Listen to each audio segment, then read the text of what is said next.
My name is Andrew Monaghan. I'm the Chief Executive Officer of Hampshire Autistic Society, and Hampshire Autistic Society is a member of the Autism Alliance.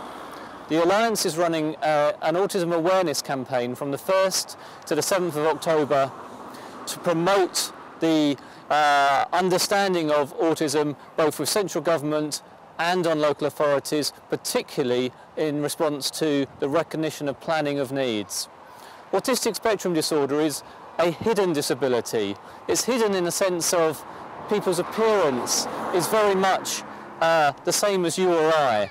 People don't have any particular characteristics in relation to their autism and therefore do not stand out in the crowd. They're also hidden in the sense of planning.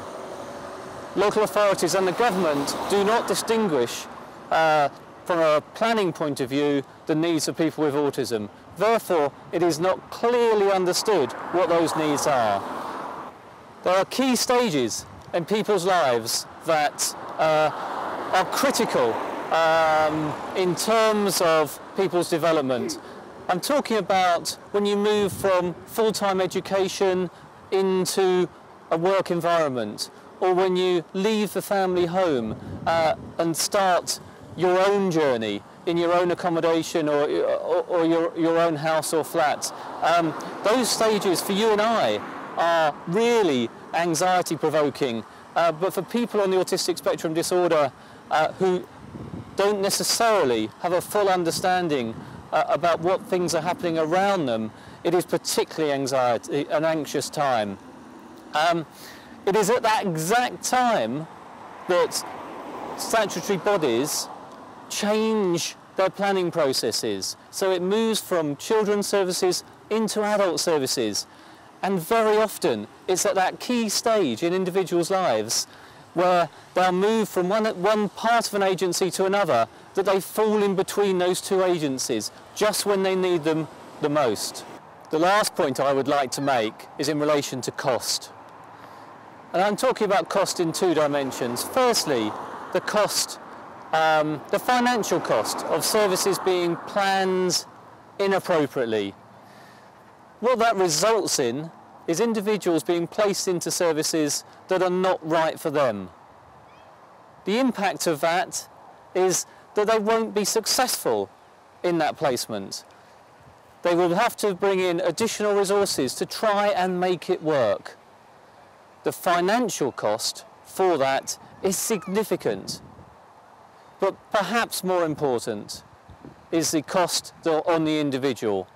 For placing the individual in a service that isn't right for their needs, it means that they're in a position where they are likely to fail, to not be allowed to grow in the manner that they wish to explore the life avenues and opportunities that you or I may have and that they feel are critical to them. The cost factor of poor planning is expensive services that don't meet the needs of individuals. My name is Barbara Rendell. My 19-year-old son Oliver suffers from autistic spectrum disorder. My son Oliver's case history is a case in point of failing services which are not planned adequately initially. Every time a service is required, there is a debate about the cost. The cost should be what's necessary to provide the right service for an autistic child or adult. Inefficient services, or services which don't understand the autism condition, are not adequate and will never make for a happy life for the individual concerned. Transitioning from education into adulthood is huge, and for autistic people especially so. They find change incredibly difficult, and therefore any major change, such as moving into an adult environment, requires huge planning. Lack of resources or inadequate planning of those resources makes this almost impossible. Last-minute decisions are made, and they are frequently made as the cheapest option rather than the option which best suits the needs of the individual concerned.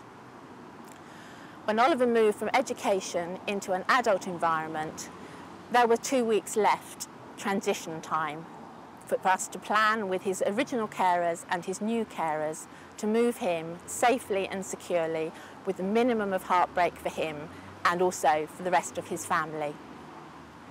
Better planning would have prevented this. He would have had much more time to get to know the people who now care for him, and they would have better understood his needs. Planning like this is absolutely vital for these young people. Inadequate planning means that many of them are in the wrong place just because it's a cheap option.